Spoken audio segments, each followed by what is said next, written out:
We're back. Oh. Hello, everyone. I am ready when you are. I'm messaging Travis really quickly. Mm-hmm.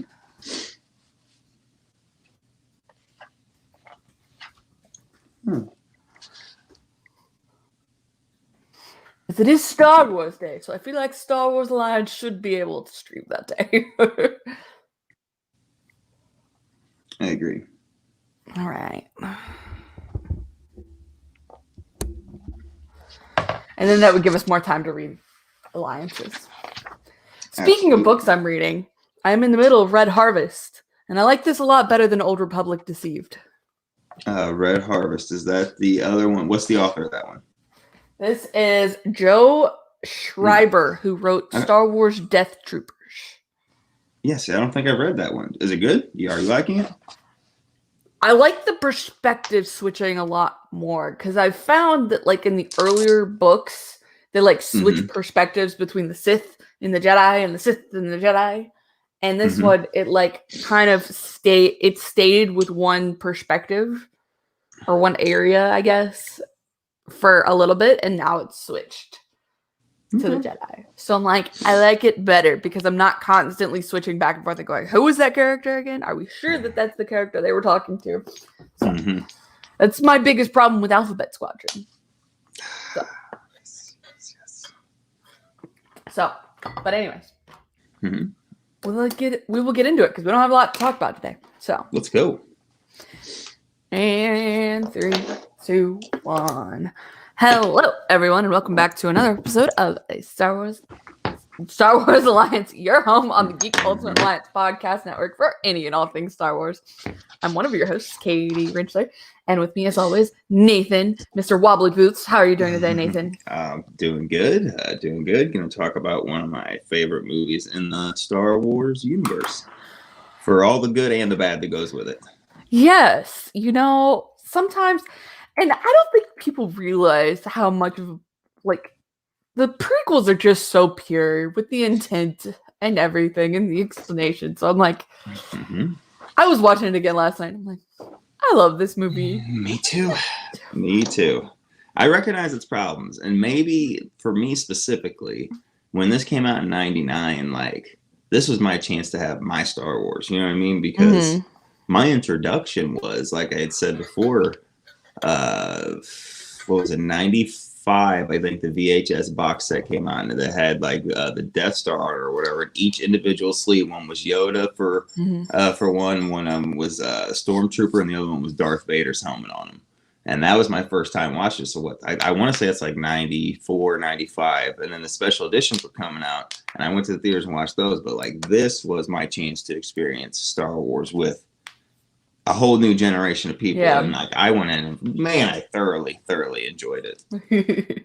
And like I said, we were talking earlier offline, like, I got my original Phantom Menace visual dictionary out, which, look how tiny that little guy is. They've gotten so much bigger since then, but you can see the original Yoda that they tried to do. They recreated the puppet and did a terrible job, and people savaged it. And George went out and replaced that Yoda with the CGI Yoda for the DVDs and everything up the henceforth. So you can still, there are copies with that Yoda, but I think they're hard to track down.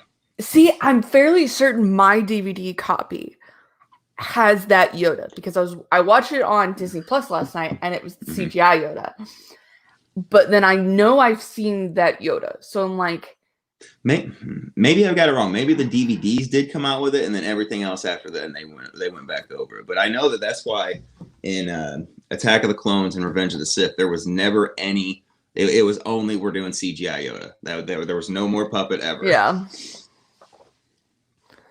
Which makes sense when you look at how scary he was. So. Well, like, and I was telling you offline that I think the problem was that George didn't have nobody, or at the time he didn't know where it was, or nobody had saved a mold from the original. What was it, like 78 when they were filming Empire? So like, they didn't know where the mold was, so they tried to recreate it as best they did, and they thought they did a good job. And then when the movie came out, people were like, "What the hell happened to Yoda? Like, was he on drugs during that?" And like, it got savaged. So then he went out and did the CGI one, and then I'm guessing sometime during the Disney purchase and them taking control of all the Lucasfilm assets, that at some point in time, Ryan Johnson or somebody on the team unearthed at least one mold or a head mold or something of Yoda, which is why he looks so good in The Last Jedi, which is, one good thing I could say about that movie is Yoda looked very, very good. I know you were happy about getting to cover the prequels before we get into the sequels, but have to happen eventually. It will. But before we get into the jibber jabber of today, even though we've kind of already started, Nathan, why don't you give us the podcast paperwork spiel? Okay. We are a part of the Geek Ultimate Alliance network with 9 shows, 7 days a week. And on Mondays, we have World's Finest True Believers, which there's a little note and a little changes that will be happening. Not changes, but Chris has been, since joining the network, he's been doing, every other week he's been doing a new episode and then a retro episode from before they were on the network. Well, he's got 3 more retros left, or 2 more. So 2 more. Basically, in the middle of next month, on the odd weeks when he runs out of retros, instead of Thursday being so packed with 3 shows, he's going to switch off and on with Ranger Alliance. So things will go a lot smoother. So there shouldn't be any more doubling up. So on Monday, you'll either have World's Finest True Believers or Ranger Alliance. Yep. And then on Tuesdays, we have DC Alliance every week. And then Wednesdays is Marvel Alliance. And then on Thursday, instead of 3 shows, it'll be either Star Wars Alliance or Slice of Film. So it'll go back to being Katie's Day all together with just one or the other. Yeah. And then Fridays, we have superhero discussions. And then Saturday and Sunday, we have Weird Science Comics, DC, and Marvel. Yep. And we also have a Patreon account, $1 basically just saying thank you. $5 helps us keep the blasters charged. Mm-hmm. And we are an ad-supported network. We don't get to choose the ad, the volume, the repetition that they're played. So just bear with us on that. But that also helps keep things going. And one more thing, if you could rate and review on your podcatcher of choice, it really helps the show get pushed out there. If you just give a 5-star or 1-star, whatever your stars are. I don't care. I'm not trying to influence you. Mm-hmm. You could be like, greatest show ever, 3 stars or whatever, but just add that. And if you're on the YouTube videos and stuff, a like and a comment or a share, any of that stuff really does help out. And we would greatly appreciate it. Yep. And one fun fact that is covered for the rest of the month, really.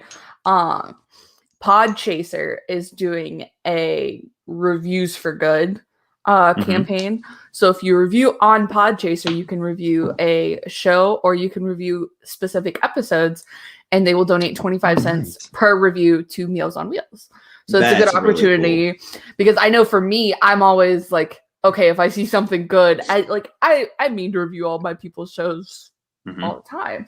But sometimes I forget and I'm like, oh, okay, I can do it during this time and do something good with it as well. So if you're like me, there's a good opportunity there. So Meals on Wheels. How can you go against somebody bringing food to people who need it or can't get to it or whatever?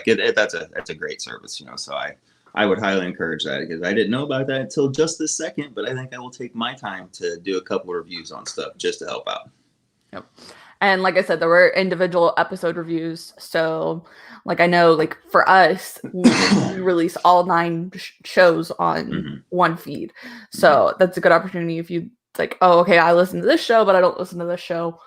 Maybe there's a good opportunity to get reviews in there. So. But I will just say while we're talking about that, yes, technically we have one feed, but if you were to say go on Apple Podcast and review it, you could be 5 stars for specifically Star Wars Alliance in there, put your review or whatever, and we will see that. Yeah, everybody else will see it, but we will see that and shout it out. And the same if you want to do Marvel Alliance, whatever, any show. So if you have a specific, if you're like, F these Star Wars guys, but I really like those Marvel guys, you can still just review and put a review for the Marvel guys. And yes, it helps the whole network, but we still see it individually, and it's fine. So that would, if anything helps.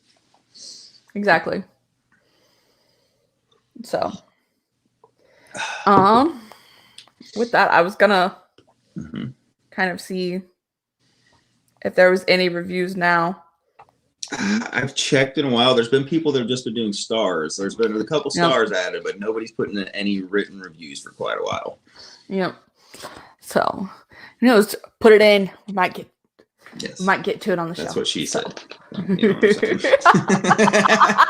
Nathan. I'm sorry. Me and my wife have been watching The Office for the first time. We've been slowly going through it, and I love that show. Like it's such in my repertoire now, and I can't believe I didn't watch this show a long time ago because it is such up my alley. Such a good show. Yeah. So we don't have a lot of news to talk about today, but we do have some, and today's news spiel comes courtesy of Star Wars News Net.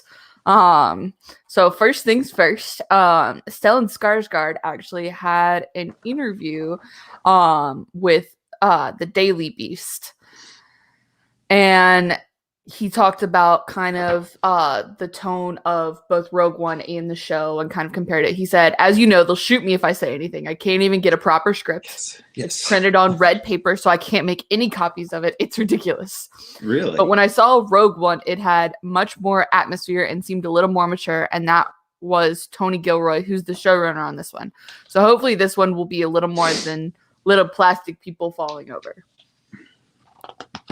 I wholeheartedly agree with the Rogue One being just a bit more like Rogue One definitely feels to me in the vein of the original trilogy, which it should, because you can literally put Rogue One and play A New Hope and it's like it hands it off. And I think that is such an apt way to describe it, because the original trilogy, while they're all family movies, it was a little more mature, but they brought kids along. They never treated them like kids, so your whole family enjoys it. And I agree with Rogue One feels that way too. Now it gets a kind of a little dark the way it ends, but I feel like it feels so much like the original trilogy to me. It's got the heart, it's got the little humor, but it never bogs down to stop to try to hold somebody's hand or dumb it down to them. So I totally agree with that. And I hope Andor is in the same vein as that. But you just said the same, Tony Gilroy is the showrunner. So my fingers are crossed that he keeps that same, the same level tone. of play. Yeah, exactly.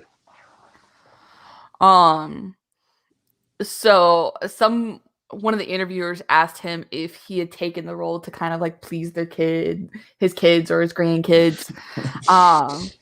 And their example was Sir Anthony Hopkins played Odin as a nod to his grandkids, and he said, I do think like that sometimes. I'll go into a children's movie for that reason, but also I'm not the most mature person myself, so who doesn't want to go and fly a spaceship? Absolutely. And the final thing in the interview, looking at this one specifically, is Skarsgård going to be a toy someday? Here's what he said. Fuck yeah. Go play with Dad. Don't disturb him. Go play with him. So he will absolutely be an action figure someday. Whether Lucasfilm makes it or not, somebody with a 3D printer out there will be like, nope, I'm a completist. I have to have it. So they will create it. Yep. So that is not the only Andor bit of news we have to talk about. There were some leaked images. Let me find it again. Sorry. Take your time. I can't find it. I can't find the specific article, but basically I saw it on my Twitter feed, so I do know a little bit about this one. But basically there was some leaked pictures, and we've got a costume similar to what was in Rogue One with director Krennic. So we'll see I would assume we'll see basically Project Stardust involved in Andor, especially because it's a prequel. Well, do you think we will see the guy in the Thrawn books? Was it Rowan? Well, you remember who I'm talking about? That would be a good tie-in. Yeah. Krennic's right hand, because I'm not sure if we'll get Krennic himself in it. I would like that. But what a great way to tie into that is if you have the guy from the Thrawn books and he's reporting back to Krennic, because he was Krennic's right hand until the events that happened in Treason or in Alliance, and he had to go off. So it's or Treason. No, it was Treason. That's when they came back in. So. But I think that would be a hell of a way to tie it in to not only the books, but to put a little more character context to the whole thing. Yeah, that would be a good opportunity. And it's really easy, because while Treason was our introduction to him, you could easily introduce him another way. Yeah. And kind of spin it off to where you don't need treason, but it's just a fun look for book readers. So, well, my main reason in saying that is because he dresses very. Him and Krennic are the only one that cape out. They're the only two that cape out, and like Thrawn even makes a note of that. Of like when you're reading it, that like he dresses in the same garb as Krennic, you know, with the cape. So if you're gonna do the same uniforms, like I don't know, I just think that'd be a cool little tie-in. Maybe I'm thinking too much into it, but I think it'd be cool. Yeah, no, definitely. Andor is supposed to premiere in 2022, so hopefully, it shouldn't be filming much longer, so we should start to see promotional material around August timeframe, I would think. What would you think? Same thing? Do I? You're thinking the same thing? I was gonna say I'm thinking after Loki. Because we have Bad Batch kind of filling in the gap between the Marvel shows. And then I think because Loki comes out after that, I think that's just a good opportunity because that also, you know what I mean? That gives the Disney company to shift gears because they'll have their you know, their Marvel shows out plus Black Widow and we'll be coming off the heels of Bad Batch. So I think that'll be a good opportunity. But because you've got Vision coming some point. Yeah. I don't know. So you've got Vision, which is the Japanese anime show. You're right. Yeah, they're gonna have to start soon. So, and realistically, we don't know how the shows are gonna premiere in 2022. We know Obi-Wan Kenobi is supposed to come in 2022. Mm-hmm. So, I think what people are thinking is, okay, we've got Book of Boba Fett in December. Mandalorian or Andor next. Maybe Andor because Andor's been shooting longer than the Mandalorian has. That's what I was going to say too. I would think so. So you've got those two shows. I would think Andor comes first and then the Mandalorian season 3 and then Obi-Wan Kenobi and then Ahsoka or Rangers of the New Republic somewhere in there. Because I think Ahsoka, I don't think either of those had a release date on them, but I've got to think you're going to fill some more time. You'd have to think so. Especially because I know like Marvel is planning like the shows. I think She-Hulk's filming, Miss Marvel's filming. But those are the only two I can think of that are still filming right now. Yeah, the only reason why I said that is because I just don't think Disney wants to overlap with their two biggest franchises. But at some point, you're right. I forgot how much stuff's coming on both sides of the aisle. They're gonna have to do a little cross promotion here soon, or not cross, but parallel promotion, I guess I should say, sooner than later. So you know what? August, that seems like a good shot to get your first images or stuff of it. But at the same time, we could be getting a trailer for the Book of Boba Fett around then. So either way, they're going to have to just kind of throw some. I bet May the 4th, honestly, while we have the Bad Batch, I bet that's when we really start seeing some stuff like pictures from all their projects going. Yeah, which in like somebody on Twitter said something, but Star Wars is going to have to get better about cross promotion because like you've got Vision, which we've seen a title card for, which we know is coming soon, but you've got Bad Batch stuff, and they're not promoting Vision with anything. But you've seen all this Bad Batch stuff. But you also didn't get Bad Batch stuff until like 2 months before Bad Batch started coming out. That's very true. So, we didn't really hear anything. There really weren't any rumors about it. It was just nothing. Here's your teaser trailer, and now here's another trailer. And I am self-admittedly offline, like social media, but I do still scroll around like Reddit and YouTube, and I haven't even really seen anybody putting, like Bad Batch almost at this time seems kind of like an afterthought almost. You know what I mean? So I'll be curious to see what they do. And that's where it's like Marvel's promoting Loki at the same time Falcon and Winter Soldier's coming out. So it's like, you can do that, Star Wars. We have faith in you. Promote all of your shows that you want to promote and not just stagger promotion. That's why Solo suffered, was because they waited to promote it for so long. Absolutely. And I mean, not for anything, but Lucasfilm in particular, for the last couple, I mean, whether people want to hear it or not, since right before the Gina Carano stuff, like they had, leading up to that, they have had maybe not necessarily a PR nightmare, but they've had promotional, it just hasn't been handled well, all the way from their High Republic launch, like virally and stuff. I don't mean like sales wise. I just mean like virally and the way they handle and field questions and what they choose to talk about and not talk about and promote. Now, I just think it might need to be an overhaul in the PR department in Lucasfilm. Yeah. It's a very possible thing. I even got us a banner for it. I'm like, yeah. Well, because and I mean, I'm not trying to like dwell on or bring anything like that. Yeah. But just even the way they handled that and fielded the questions when it was brought back up, like the Pedro Pascal and stuff, and hypocritical stuff, and then the High Republic, like every time they put a video out there, like the kids like to say, ratioed or whatever, like it's getting destroyed on dislikes, and YouTube's going in there and removing dislikes and comments because that's a real thing. That's not just the people, rooming around. They are actively pulling shit like that. So it's just things have got to get better in the communications department, or just I don't know, ignore it altogether. I don't know. This half measure shit's not working one way or the other. Let's put it that way. But that's neither here. I was just bringing it up while we were on the topic.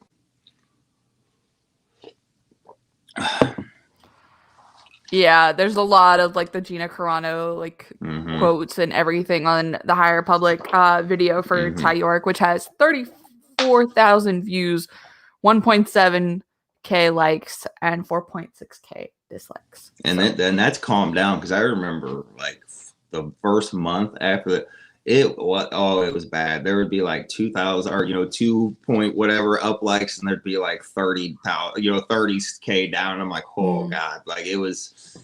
I don't know. And like I said, like YouTube is actively removing. They're taking likes and they're removing comments, and there's a. Whether somebody's on the payroll or the YouTube just doesn't like what's happening, so there is actively shit happening. So that's not just conspiracy and fat bald guy in the basement of their mom's house being like, I think this. It's really happening. Well, and it's just like for me, and this was the same thing that I said about like Snyder Cut, like release the Snyder Cut campaigns, like these authors don't deserve any of this shit that's going down with the High Republic. Like, sure, you may not like it, but you can at least agree the promotion for the High Republic doesn't deserve this kind of stuff related to Gina Carano. No. No. But see, this is I totally agree with you. Like you don't need to spam everything that comes out of there, that you lose your message in that. But fresh off the heels of it, I understand the only way you're going to get your voice heard is to be loud and get it out there. But we're this far removed now, and like you said, it just because Joe Blow releases and is proud of this new book that they're doing, or the first time they're working with it. Like you don't need to even like I said, even though the High Republic's not for me, like I'm not going to go out there and shit on first time writer or somebody who's done this or that, and this is their first time in a galaxy far, far away. Even if I don't agree with what they're doing, I'm not going to destroy them. Like, good for them. At least they're getting to do something I'm not ever going to get to do. You know what I mean? For me, it's all about, like, at some point, you've got to draw the line between this fandom is taking over your life in a non-healthy way and saying, okay, I'm going to walk away. You have to draw the line at some point because, YouTube may be taking down comments or likes. I don't know anything about that. Sure. So, but at the same time, they're still getting promotion based on this. Absolutely. You're going in and watching this video to prove a point. Absolutely. And you're making Star Wars more money. So if you want to prove your point, then stop paying attention to fandom. Well, stop. You bring up a very good point, and it's very you can't let it consume you, and you can't let it, like, even when they do stuff that you go, what the hell? Like, you just let it all go, guys. Like, you can let it go, and you can like what you like, and you can, you know what I mean? Like me, like I'm not gonna get all worked out. So yeah, Star Wars Legends. I'm gonna go to the Legend stuff, and I'm not gonna also be out there being like, High Republic sucks, F this, downvote, or F High Republic. I'm not, whatever. I just don't have to acknowledge it. It doesn't bother. It doesn't affect me. To me, it's like, that's over there. Have fun doing that. And I think more people would could use that lesson of just take what you like and forget everything else and quit getting so mad about it. Yeah. You've got to do that at some point. And especially just because, like, sure trolls may think one way or another, Yes. but like at some point, like there's people who've been like, oh, I let this consume me, and then I got to a point where I realized I wasn't Yes. having fun with anything anymore, and instead I was just trying to prove why this should come back instead. Yes. And very well said. so with that, that's our moving on. that's our moving on deal for the day. Mm-hmm. So the last bit of news really we have to talk about is some stuff that Katie Sackhoff has said. And I know you have something to say about the all-female scene. I did not get a chance to watch that, so you're going to have to tell me about it. I read it. I read the quotes. I didn't listen to her full interview, but she was doing promotion. Like she's very big into like fitness and health. And she's within the last year, she's really been pushing her YouTube channel where she does like a lot of workouts and kind of helps. And like ever since her time being cast as Starbuck on Battlestar Galactica, like she's been in shape and she's been like that really put it into her. Cause I mean, if you watch her in that show, she's cut and shit, you know what I mean? She's looked that same build, but they were talking, the interviewer brought up something along the lines of like talking about it. He goes, you know, like, did you experience any pushback or was it hard or whatever about being Starbuck in the reboot of Battlestar Galactica? Because in the original in the 70s it was a guy, and then they brought in the reboot it was Katie Sackhoff was Starbuck, and you know, Cara Thrace, and she was like, well, I mean, at the time there wasn't. It was. I'm paraphrasing, right? But it was something along the lines of there wasn't really the internet there, and then the interviewer said, well, that character became one. She is one of the, like, people hold her up as like one of the great sci-fi things, and she goes, well, I think it was, you know, we didn't hang a lantern on it. We didn't come in and go, hey, I'm a woman, I'm going to come in here and I'm going to do the best at everything. No, she was just the commander. She was just a person in the unit. You know what I mean? It wasn't like, oh, I'm doing this because I'm a woman and I got it done. No, she was an equal. She was an equal with the rest of the cast. She was an equal in the story. Actually, she was one of the main characters of the story. Yeah. And then they brought up the all-female thing in The Mandalorian, and she laughed and she goes, well, that question's kind of skewed. And she's like, because Din Djarin takes on all the dark troopers by himself and has another fight scene by himself. And she goes, but if you're talking about the you know, us team, you know, him being the team, she goes, no. She goes, it wasn't like that either. Like, again, it wasn't the, oh, look at all the women coming in. No, it made sense in the story. Those characters were available to him. They were all fighters. And again, you didn't have to come in and go, look at me, I'm a woman, hear me roar. You know, it's just, she echoed exactly what I've been saying the whole time. Like, this whole, like, your entire identity is because of your gender or your sexual orientation or whatever. Like, that's, to me, that's ridiculous. I don't care about any of that. It's just a facet of your character or of a character. It's not their entire character. Like, you don't see, you know, it was very poignant, and she brought it. Like I said, she's been screaming. That's exactly what I've been trying to say.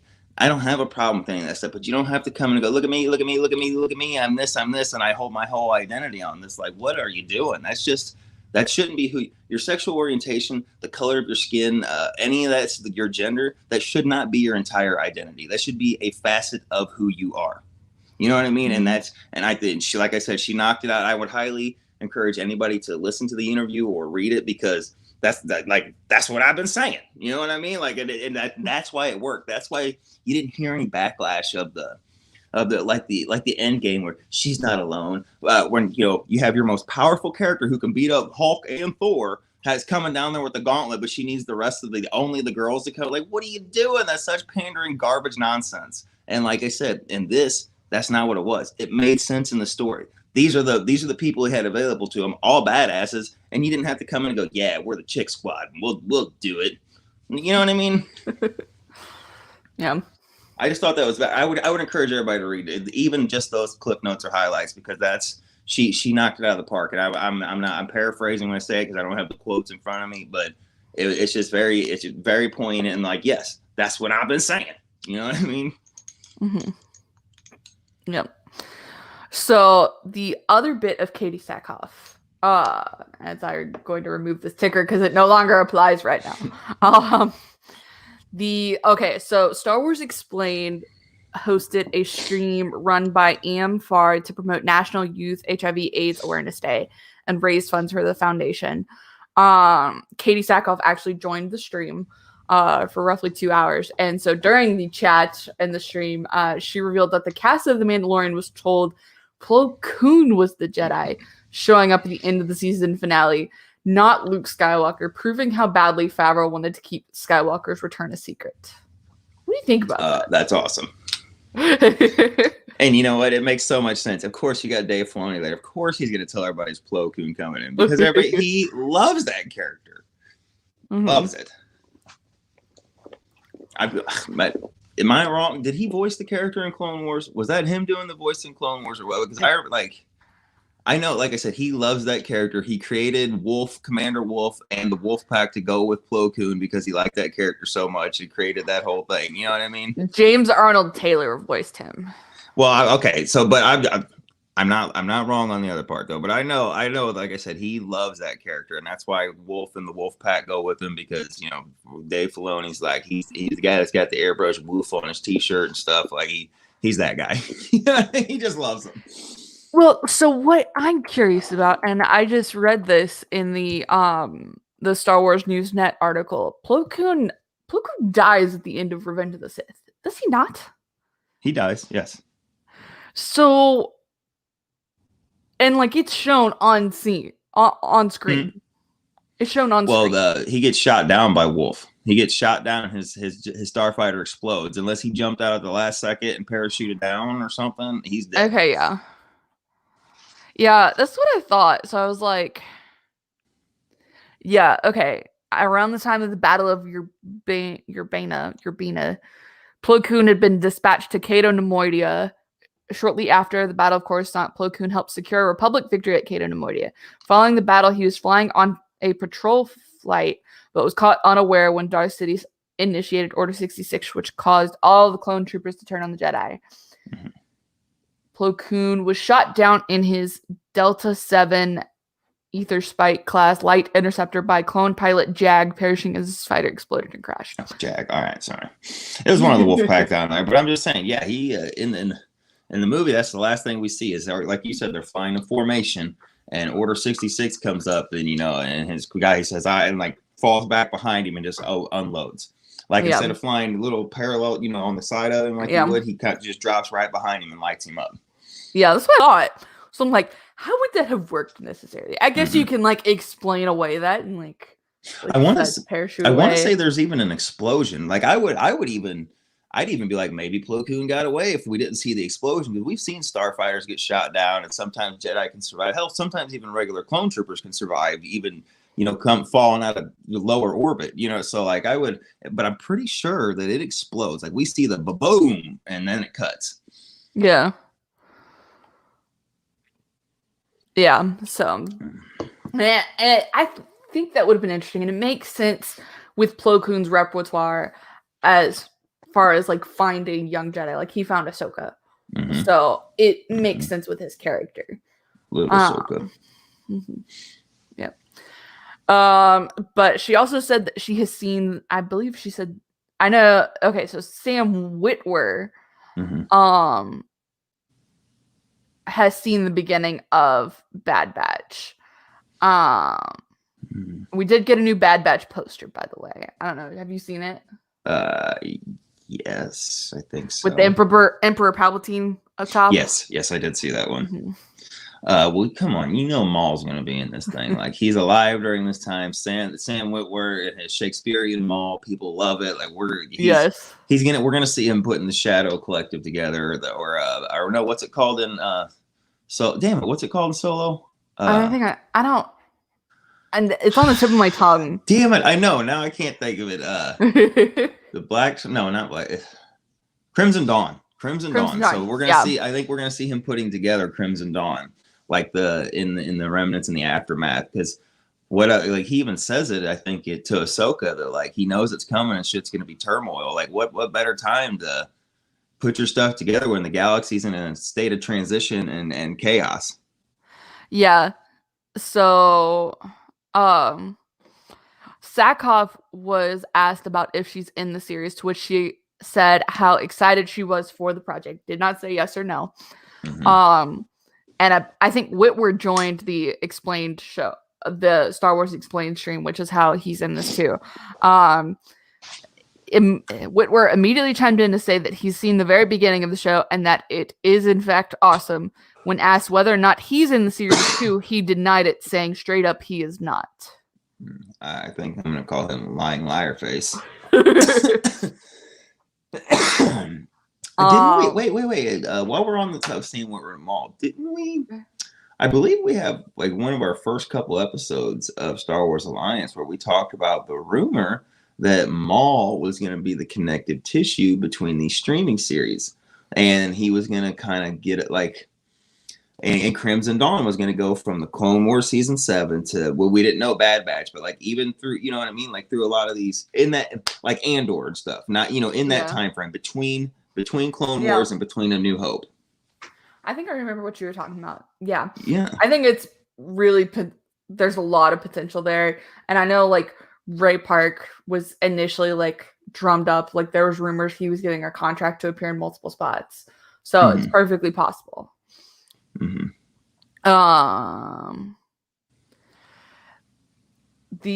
So the last question she was apparently asked was, what was the biggest secret Dave Filoni has ever told Sackhoff?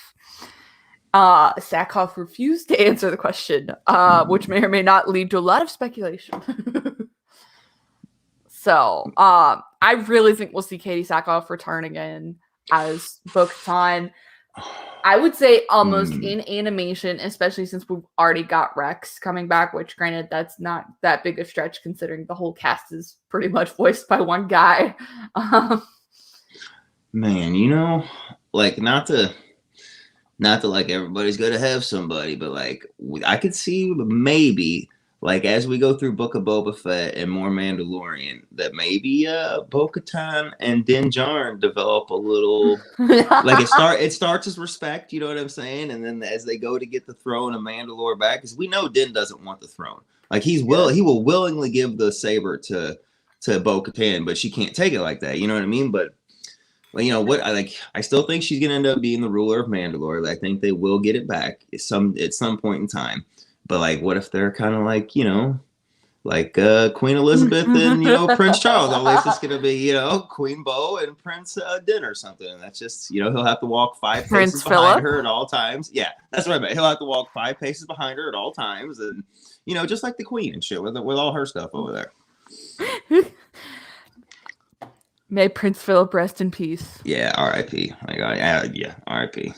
What the guy had a great 99 years old. He had a great fucking run. Like I don't even want to say. I want to say congratulations because most people don't get that. Like congratulations, you made it to 99. Like and was still up until like 6 months ago was driving, or like last year was driving himself and like walking just fine. Like if I can get to 89 and be like that, I'm gonna say congratulations to me. So while it is sad and I feel for the family, like seriously, and I mean this with the utmost respect, congratulations, because not most people get that, and not many people get that. And like, yeah, so like it's, or however you, like I said, they were old. So it's just, you know what I mean? Like when you get up there really high like that, it's crazy. Like you gotta, like, congratulations. Like I hope I can function and go that high when I'm very, very old. But yeah, I said all that to say, like, Bo's gonna end up back with Mando, but or not. Okay, not with Din. I don't mean it like that, but she's gonna end up back with Mandalore. Like, I think that will be. You know, we know we're gonna see her in Mandalorian season 3.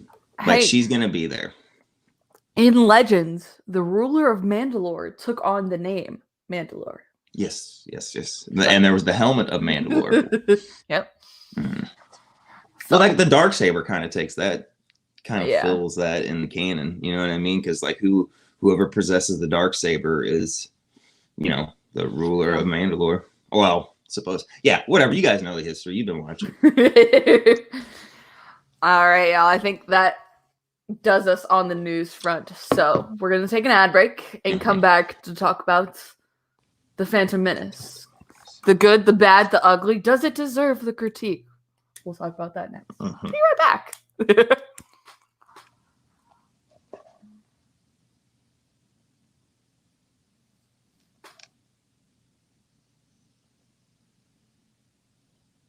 Making notes. I have to take down when these ads are going to be. I'm done editing constantly and like going through the whole thing. Plus, I fixed my squeaky chair, so I don't have to worry about that anymore. Nice. All right. And 3, 2, 1. And we are back. Thanks for listening, y'all. We appreciate it. We really do. So, I'm going to do what I typically do for my other show, Slice of Film. Shameless plug. Greg and I talked about Inception last week. So, great episode. Really had fun with that one. But, so, this film released May 16th, 1999, 4 years after I was born. I love doing that to y'all. It's just so funny to just kind of see y'all. Just takes the wind right out of my sails, and I'm not even trying to claim to be like some old man or nothing. But I'm like, oh wow, all right. It's just kind of funny sometimes. I'm sorry. It's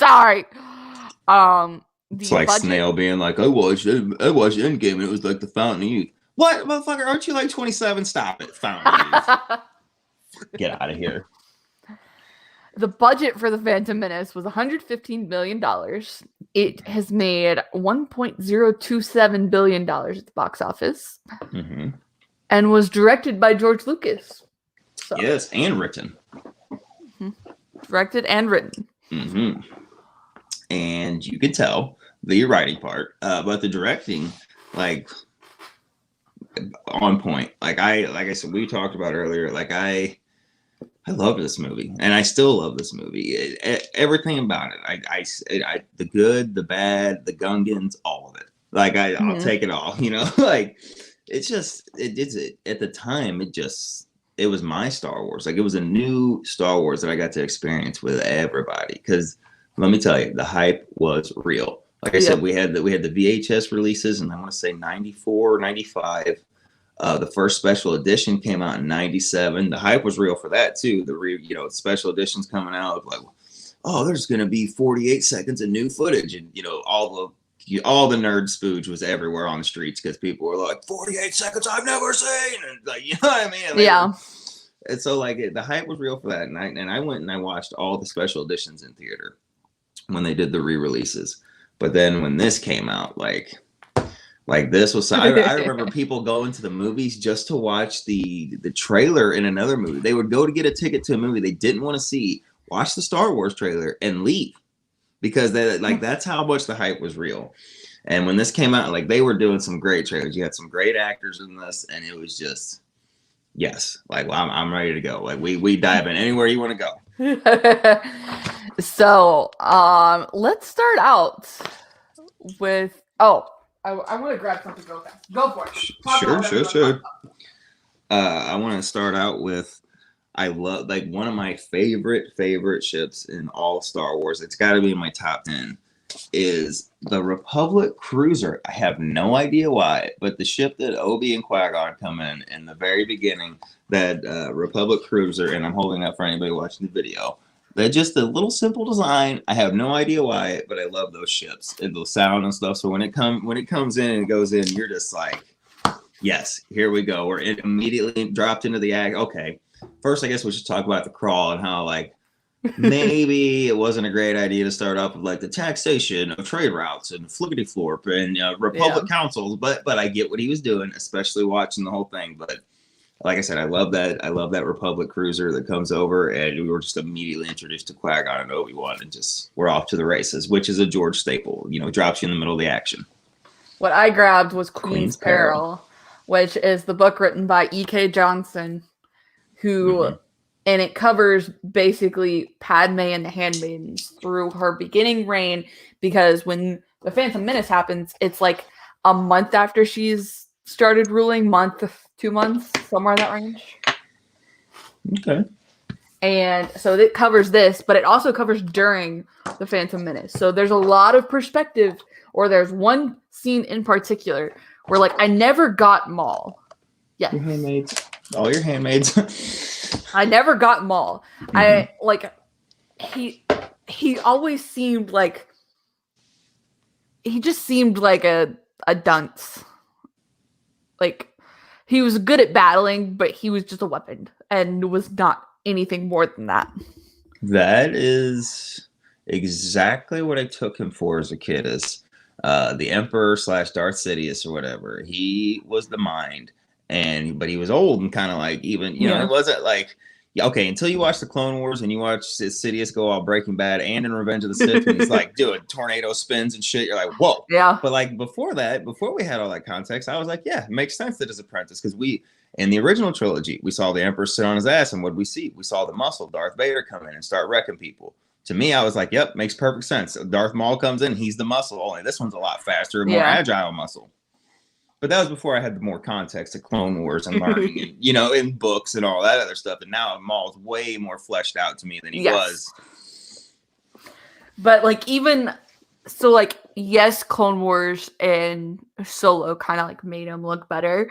Clone Wars, Rebels, Solo. Yes, Rebels too. Yeah, definitely. But like Rebels. Phantom Menace, it's still like Maul's undercharacterized for me. Oh yes. So there's one scene where basically like she covers it and it's like Maul like after he meets with like the Trade Federation dummies, Newt Gunray and Viceroy. Yeah. And he goes and searches for a battle scene and finds and is like, okay, here's where I'm gonna take them. Here's where I'm gonna separate Obi-Wan and Qui-Gon. Because we know there's two of them, so I'm gonna have to separate them off, and then I will kill them one by one. So, it made me like him so much more in this because of that. Well, if I don't know if you've read it yet, and for whatever reason, I've started listening to the Plagueis novel, and I've always gotten halfway through it, and it's not for lack of liking it or whatever. But I want to say people have said Maul gets a little more backstory and a little context in the Plagueis novel too, because it's all Plagueis and Palpatine, and it goes into the events. Like I want to say that they've heard that it even covers like right up to Qui-Gon's funeral pyre. Like this book goes through all other viewpoints and stuff, and I want to say Maul is a little more fleshed out then, or like has mode, or like he's not just skulking in the shadow. I want to say, correct me, people, anybody that knows, correct me if I'm wrong, but that's what I want to say I've heard. I've also heard that. I've heard that. I have not started the Plagueis. If you don't know already, for those listening, I am going through Legends in order. So I've made it 5 books. I'm on my 5th book. That's awesome. Out of 170. So. Oh, there's 170? Somewhere in that range, yes. Damn, so you're gonna do the Clone Commandos 5-book series and all that, and the X-Wing series and Yep. And you said X-Wing series, so I gotta say it. X-Wing series is some of the best items of Legends. Like if you're looking for a Star Wars book to read and are like, what do I read? I would even recommend those over some of the canon books. Woo! So get them, Katie. Get them. Spitting fire over here. Well, like I'd recommend them over the canon Thrawn trilogy. Like, whoa, that's how serious I am. Damn. So, all right, them's big words there, because you know how fond I am of the Thrawn canon series. So those are some good books, and so I'm like, go read them. But yes, you have Darth Plagueis, which is I'm using my Legends timeline book right here. So you have Darth Plagueis, which is 67 years before Star Wars: A New Hope, and then you have Darth Maul Shadowhunter and Maul Lockdown, which is 33 years before Star Wars: A New Hope. So I don't know how much context you'll actually get with Maul in that, but there are 2 specific Maul books, Maul novels, and the 33 years before Star Wars: New Hope, that's 1 year before the Phantom Menace. So, can I ask, because I know you have a lot more knowledge, and especially canon knowledge, what the hell was Quinlan Vos doing there, and why did Qui-Gon, why didn't he say anything to Qui-Gon? Why wasn't there a head nod? Like, they didn't feel each other in the Force? Like, what the hell was Quinlan doing there, just hanging out in the background at Mos Eisley or whatever, going through with, you got Sebulba over there just acting a fool, and he's just sitting there being like, all right, I ain't doing shit. I'm just going to watch him. Oh, you know what? I'm so mad that I forgot he was in this, because I meant to show Matt. I literally went into this once the vote happened on Twitter. I was like, okay, I need to remember to show him Quinlan Vos, and I forgot. So now I'm mad. Which But you know what? You know what's so funny is I have such an affection for Quinlan Voss, and he was only in one Clone Wars arc with Obi-Wan, which I liked well enough. You know, like I liked what they were doing. yeah, But it's really those unfinished episodes that Katie Lucas helped do the Dark Disciples book, because that was supposed to be like a yeah, three story arc of Clone Wars before it got sold or whatever. But I'm telling you, man, like Katie Lucas helping, and I can't remember the author, but Christy Golden. put that together for Dark Disciples. Like, what a great book! Especially you find out what happens to Asajj Ventress, and then, like I said, Quinlan. Like, it just really made me feel for the character and like him. So, like, if you would like to know more of who we're talking about, like I said, he's kind of like a flash in the pan in the entire overarching Star Wars thing. When you go, just the 3 episodes of maybe it's only 2, I want to say, of Clone Wars. But like, if you hit that book, I'm telling you guys, will be like, man, like Quinlan, he's a great character. Yep. And speaking of Dark Disciple, I don't know how they would have turned that into a 3-episode arc. Because there's so much context in there. Well, how with the way they were going, like, yeah, but if it fits into the Star Wars universe, and you basically, okay, little spoiler alert is you get a lot of this from Asajj Ventress's point of view, and we have so much character development and context from Clone Wars. This fits right in there. You know what I mean? Like, because you got to think she starts off as the sassy assassin that's like flirt with Obi-Wan Kenobi every time she sees him, and then ends up like going out on her own and becoming a good thing, and like even teams up with Ahsoka, like. So I definitely see it working, because I think it would have done the same thing in the series. Is it would have taken more of the Asajj point of view while bringing Quinlan in as the second, just like the book does. I think it would have worked good, because that's why I'm so invested in the character. What I was saying was, I don't know how you turn it into only a 3-episode. Okay. Okay. So, well, maybe 4. Well, we know the Utapar, the Utapar fucking arc that we were talking about in Clone Wars. That was 4. They did have a couple. What was it? The one Mandalorian in season 5 was 4 episodes, wasn't it? Where Obi-Wan, Duchess, and all that. I think that one's in season 6. No, 6 is the Lost Missions. Season 5 is because that's only 13 episodes, and that's where Yoda goes all fucking crazy and goes to Morband and finds Darth Bane's little spirit projector thing, which great episodes. I know, and I told you I was gonna get Matt to watch the Clone Wars, or finish off season 5 to get his reaction. No, I didn't. Okay. So I'm not gonna say anything more than that, because sometimes he can hear me talking about him. He heard me talking about him last week. So I'm like, okay. So with let's get back to the Phantom Menace. Let's get back to Phantom Menace. I without this movie, you do not get a lot of the movies that you loved in the mid 2000s. You don't get to where you are now and have the volume for The Mandalorian and for Marvel, because George Lucas developed a lot of the CGI technology we have now. Like, there was stuff out there, but Lucasfilm and Lucas Animation and shit, and Industrial Light and Magic, they gave the rough, you know what I mean? Like, Jar Jar was a fully CGI character interacting and going through an entire movie. That was unheard of in 1999, which means when they were doing the special editions and adding little stuff in there, this is 97 and stuff they're working on. Like, fucking mind blowing. Once again, Lucas pushed technology and innovation and came up with stuff, and a lot of other people picked the pieces up, and here we are, fucking 22 years later, and look at where we are now with things. And a lot of that is all thanks to George Lucas pushing the bar and finding the right people to put together and just pushing them to do you know what I mean, to get the stuff that we get now. Yep. And I know I'm jumping ahead, but there's one more thing that I want to cover out of Queen's Peril, because this it's so much insight into like Sabe's head as a person and like the whole story. And so Captain Panaka selected all of the handmaidens and like picked ones that looked like her to promote the decoy attitude.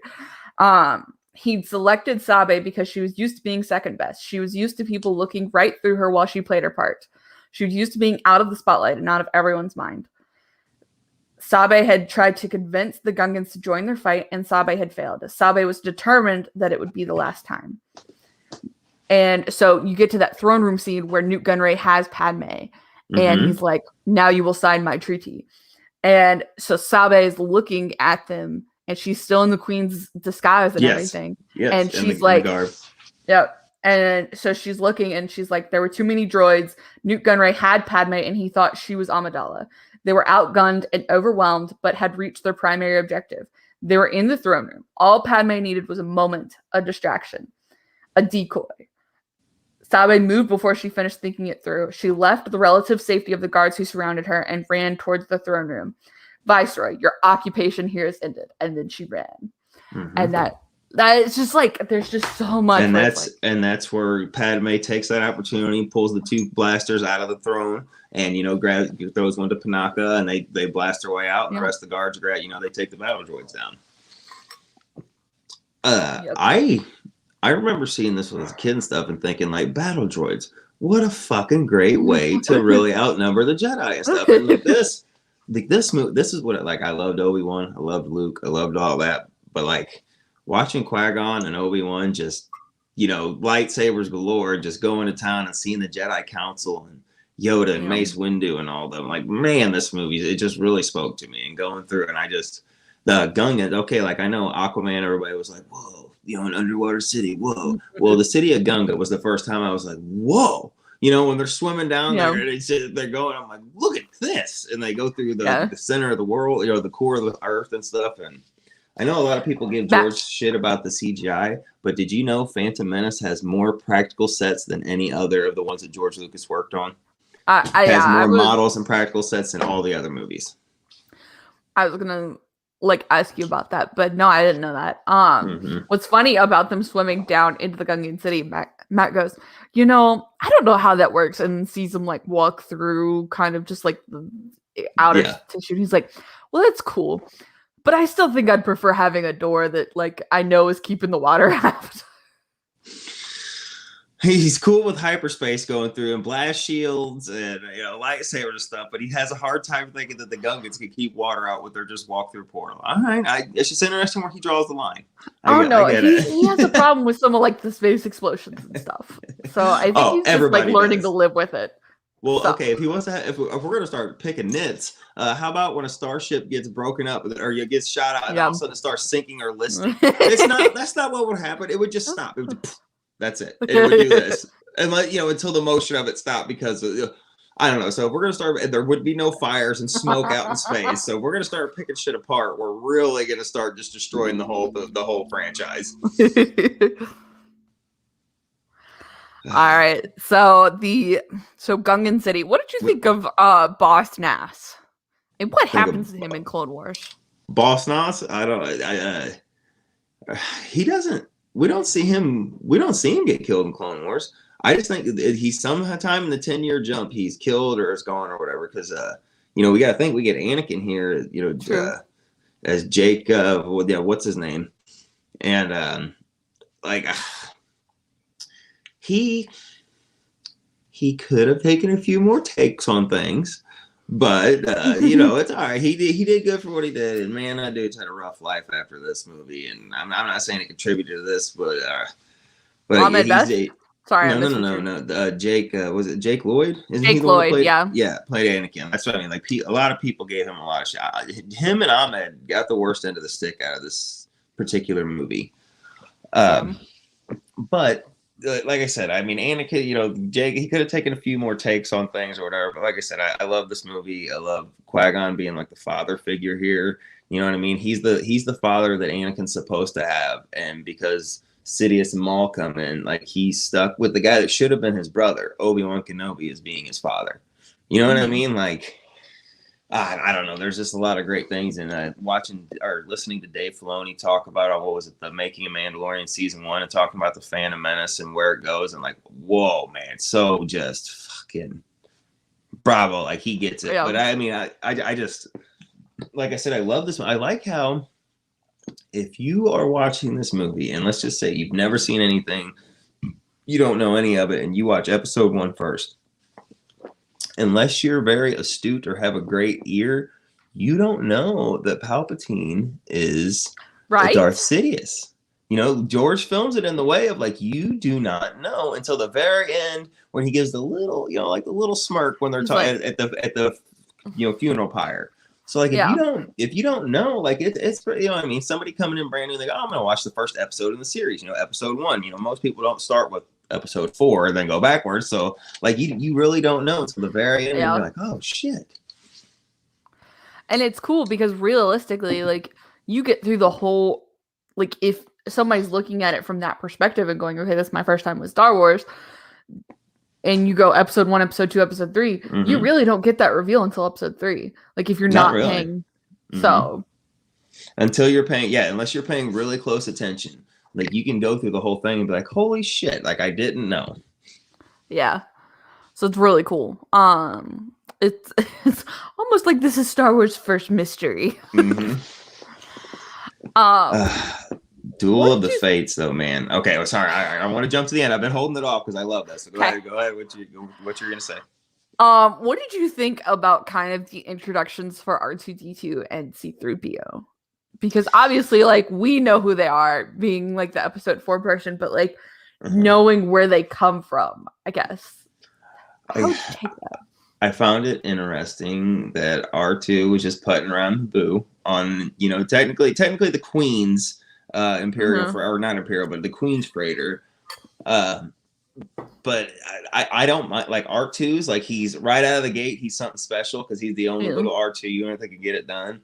C3PO, like, it's very interesting that Anakin and / Vader created him that will end up coming back to Luke. Like, it's kind of, you could have done that better, but I get it. It shows Anakin's good with machines, which he'll be able to tune himself up later on when he gets all his limb. He's all Robo Man when he has to fix his own arm. He can do it. Yeah, the idea of kind of, because it, like, they switch droids when they get married, and it's always bugged me, like, okay, how does the council accept that now R2D2 has just suddenly come in and belonged to Anakin? Well, they use a lot of astromechs. That's how they all traveled on their starships and all that. Yeah. So you'd have to kind of have not personalized, but you would use an astromech if it had served you well, or it was. I see it happening like that. Now I do like. What do you mean, my seconds are showing? And he looks at my lord, or whatever he says. He's all naked. I thought that was funny. Yeah. And so C3PO was done via puppeteer in this, with the kind of in the same way as like BB-8, kind of, with which and the puppeteer was erased in post-production, and then Anthony Daniels did his lines off screen and kind of just read them. So before we get to the end, because I know, Sure. But this movie is just so pure. There's just a lot of good things with it. This is literally like, okay, George Lucas had way too much money and was like, I'm going to film the movie of my dreams right here. And there's nothing wrong with that sometimes. So it works for me. I really like the intent with kind of like, I've already talked about the Handmaid of the Queen, but like the costumes there are just so impressive. Costuming always been so great in the Star Wars universe, and like, and to show the difference from the dark times to now, like everything pops and so vibrant and flashy, and other than the white and metallic of the Imperial times, you know what I mean? Yeah. Like, it's so I love it.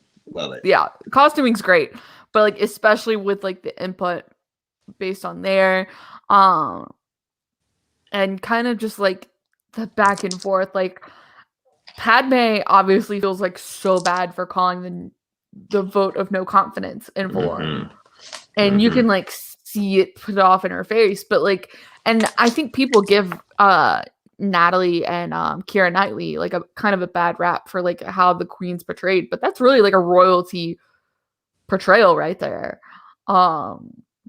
Like they've developed a persona for the Queen, and they kind of have to stick with that. So I think it's a really good one, because I mean, there's a lot of emotion still conveyed with it still being okay, I have to represent my people well here. So yeah, I like how General Zod went on to become Chancellor of the Galaxy. So that was the Republic. I thought that was really cool. But it does suck that he wouldn't come back. He wouldn't come back to do like Valorum was supposed to be in more of it, but after the reception of Jar Jar Binks and like stuff like that, like he was like, "Yeah, I'm out." Suppose well, that's always been the rumor. I'm not sure there's been anywhere that's been corroborated, but like that's always been the big thing is that Valorum was supposed to be an Attack of the Clones, like obviously not the Chancellor, but like as something, you know what I mean? Like, and he just decided he didn't want to come back after the reception for episode 1. Yep. So wait, you made a General Zod reference. Oh, okay. That's He's General, Zod in Superman and Superman 2. Okay, I haven't. Yeah. Okay, I've seen Superman. It's been a little. Superman 2, yeah. Little bit, though. Yeah. I've not seen Superman 2. Yeah, care to step outside, General, or whatever he says to it. Yeah, come on. Like, there's people right now being like, "What?" Because he was General Zod. Yeah, gotcha. I was diving into his Wikipedia, but I'm now focused back on the Phantom Menace. Let's talk about. Is it Terrence Stamp, right? Yep. Yeah, that's what I thought. Let's talk about Duel of the Fates. Oh man! First of all, can we talk about the music that accompanies this fight? Like, holy shit! John Williams was like, he was on one that day because man, that shit is beautiful and intense, and it conveys everything. Like, man, it's just, and I still wish that episode 9 instead of Rise of Skywalker would have been called Duel of the Fates, because come on, man, how perfect would that should have been? You know, that's the perfect name. Not Rise of Skywalker. That still wasn't. Out of all the dumb names in the Star Wars universe, that is the dummiest of dumb. That's dumb with a capital R, and everybody knows it. All right, but anyway, moving on. Darth Maul coming out, like you can find the GIF of the GIF, but I remember watching the previews and stuff, and just him lighting up both sides of that saber, and people being like, "What?" Because like, a double-sided lightsaber, what? And just the way they had Ray Park go in there, and the way they practiced, and the way he moved with that thing. This is still, man, top 5, top 3. I could see if somebody said that him going and fighting both of them was their favorite lightsaber fight. I couldn't even argue with them. It's just so great. I love the way they move and they stick and they go in this, and poor Qui-Gon, and it's so good. It's so good. I love this. Like I said, the music, everything, it just makes it. I still to this day have no idea why there are like these ray shields every couple of feet into the reactor that just go on and off, like it just open and close to where Obi-Wan he just had to sit there and watch. So I have no idea why, but like I said, I love this fight. I love it. Yeah, it's a really good lightsaber fight. I think it's my top 3. Yes. I still think the Clone Wars season 7 Ahsoka versus Maul is my favorite, but this one's probably second. Anakin Obi-Wan Revenge of the Sith for me, like that's love it. So what did you think? And I'm gonna dive kind of into. I know you didn't like Master and Apprentice like I did, but what did you think kind of about Qui-Gon Jinn and kind of him because we get to Coruscant and he's like, I will train Anakin no matter what you say. So what do you think about that kind of like knowing we don't know a whole lot about the Jedi Council at this point when this originally came out? I just think it says a lot about Qui-Gon and his conviction in the Force, in the living Force, which he talks about the entire time. And honestly, like, for all the shit people give George, like, you can get a lot from coming from Qui-Gon specifically from this movie. You can have a lot of good life lessons that you can apply to real life. Like, your focus determines your reality is some of the realest and best shit that's ever been stated. And that's so true. Like, if you're focusing on just terrible, bad shit all the time, like that's all you're going to perceive and go. And if you start thinking about the positive and going and moving, like, it can really make a world of difference in your personal life and your mental health. Like that, you know what I mean? And there's just a couple of little times where he's talking about stuff. And it just, to me, that just proves how much Qui-Gon believes in this and how much he did believe in it and why Obi-Wan would be like, well, my master believes so much in it, he would die for it. Like I'm going to step up. I'm going to take this responsibility. Yeah. I like that. I like that a lot. While I love your focus determines your reality quote, my favorite is still there's always a bigger fish. Yes, and that's true too. That is anybody that's been out there on them streets and had to defend yourself sometimes, or you got bullied by somebody. Well, there was only a bully until a bigger bully came and put them down. You know what I mean? There's always a bigger fish out there in the sea. Yep. I'm trying to think. And so I know like people are always like Jar Jar was meant for the kids. And I know like there's a generation growing up where it's like we love Jar Jar completely. Like the adults didn't like him at the time, thought he was stupid. But like at this point there's like a generation growing up. It was like Jar Jar respected me, and that's what he was for. He was for kids at that point. But I also really relate to Jar Jar Binks because he's a klutz. And I am a klutz. So even though he stresses the crap out of Binks? You mean Sith Lord Binks? Because I'm a believer that was the original intention. If you don't believe me, watch the video evidence. Lord Binks. He was going to be a Sith. That video is great. I've never seen that one. It's like an 8-minute video, and it's or like 6 minutes, and it's a very compelling argument. You go by the end of it, I was a believer. I said, "Damn it, Jar Jar's a Sith." Like the whole time it was Jar Jar all along. I got why he was there, even when I was younger. Like I never really cared for Jar Jar, and then what was it like 3 years ago? My niece was young. She was like 5 or something, maybe 6, in that area. And she didn't really have any care for Star Wars or any of that. And I had it on. It was just kind of on in the background. And when she would stop and turn her head and watch the TV and watch the movie, every time she heard Jar Jar and every time he came on, and she would laugh and smile. And even whenever the thing farted and Jar Jar's going ooh wee, and like his face getting shocked and stuff like that, for her that's what drew her in. So I get it. I totally get it. Like Jar Jar, like even though it wasn't meant for me and all, like I totally get why he's there, and it does work for kids. And I was still dying laughing, like when he shocks his face. Yeah, I could not stop laughing, and I had my phone out, and Matt thought I was laughing at something on screen. He's like, "What are you laughing at?" I'm like, "I just can't help it. Jar Jar's he's so funny." So and that's never gonna change, even though he does stress me out now as an adult. Like even the Clone Wars episodes, like Jedi Binks when they think he's a Jedi, and I'm like, oh my gosh, Jar Jar, stop touching things. My biggest problem with Jar Jar in this movie is like after he gets say "Mooey, Mooey, I love you," like whoa, like hey, well, let's slow down there. Pump the brakes, Jar Jar. We don't need to be throwing the L word out already, buddy. Like you slow down. That's what, like seriously, that is one of my biggest problems with. It's just that piece of dialogue right there. Like what? Like whoa, I can understand him backwards talking, but like we're just throwing out, oh Mooey, Mooey, I love you. Whoa, slow down, Jar Jar. Hit the brakes. Yeah.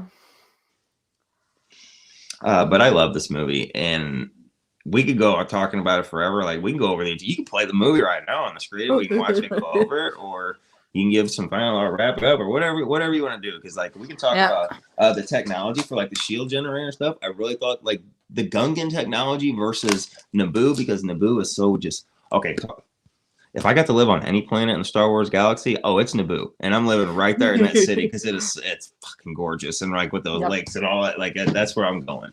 But I did like the boomas and stuff like that, and Jar Jar. Like I don't know, my biggest problem, which it still makes sense, is how you blew up the one ship and all the battle droids fell. But if you watch the progression of Clone Wars and all this, you can't do that anymore after Anakin blows up that one. They have like little, like you don't just get to hit the one the thing of floating ship and then all the battle droids turn off.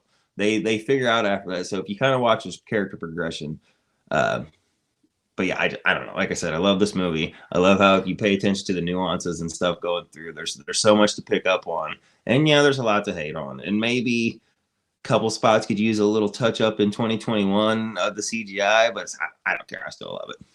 Yep. Exactly. And there's nothing wrong with loving the prequels. There's nothing wrong with loving the sequels. No, there's not. So, there's And as we've said it before, if something is not for you in the Star Wars galaxy, if you don't like the prequels, well, there's You don't plenty have of to other watch them. stuff out there. So, but yeah, it's just, I wrote an article on it. I tried to find it because I was like, I'm gonna link it, but the guy's working on the site, so it's down right now. But ultimately, I think there's nothing wrong with the prequels. There's, like you said, there's some stuff that could use a touch up here and there. But this was literally like I said, a guy who had some money to play with and was like, I'm gonna make the movie of my dreams right here. Oh yeah, this was George opening the toy box and going, I literally have the money to play with it. The most expensive toy. I can make my own toy. I can bring back the old toys too. And like, yeah, this was him having a field day. And like I said, you guys know me. I'm a prequels guy. Like I love it, and it just it all that's for me. Yep. So with that, Nathan, tell us when they can find you. You can find me right here with Katie, usually every other Sunday morning at 10. Is it Central for you? Right. What time is it for you? Eastern. Okay, yeah. So, yeah, 10 Eastern with Katie. And or you can find me most Friday evenings on Super Civil Servants at 9 o'clock Eastern on YouTube. Other than that, I'm not really around too much, but if you got something, you can email into one of the shows, or sometimes one of the guys will tell me something somebody said. So I'm around if I need to be. Yep. You can find me on Twitter. It's at Slice of Katie. I am also limiting my social media usage, but not as much as Nathan has. So you can still find me there for the time being. This show you can find on Twitter as well. It's Star Wars Alliance without the A and the Wars. My other show is at Slice of Film 1. Next week we will be covering I think it's Dune. Yep, it's Dune. So the original Dune movie. Joe was kind enough to come on and join me for it. So nice. I can't wait to hear your thoughts on that, because that is an interesting movie. It was interesting. Needless to say. And just so everyone's aware, the next episode will be coming the week of May 4th. So instead of recording, that's why Nathan said most times Sunday mornings. So instead of dropping the episode Sunday, we're going to join in on May 4th fun. And as we all know, that is also the day of the Bad Batch premiere, which is 70 minutes long. So we'll be talking about that. We'll also be talking... Well, I was going to say, if I had to guess a time that we would go live, this is not in stone, but I want to say probably 6 Eastern, most likely, is what I want to say. So if you'd like to join us on May the 4th, talk Bad Batch, it's not in stone, but I'm pretty sure. Pretty certain. It will. I will have it posted on Star Wars Alliance Twitters, so y'all are aware. But we'll be talking about that. We'll also be talking about our first look at Thrawn Ascendancy Greater Good.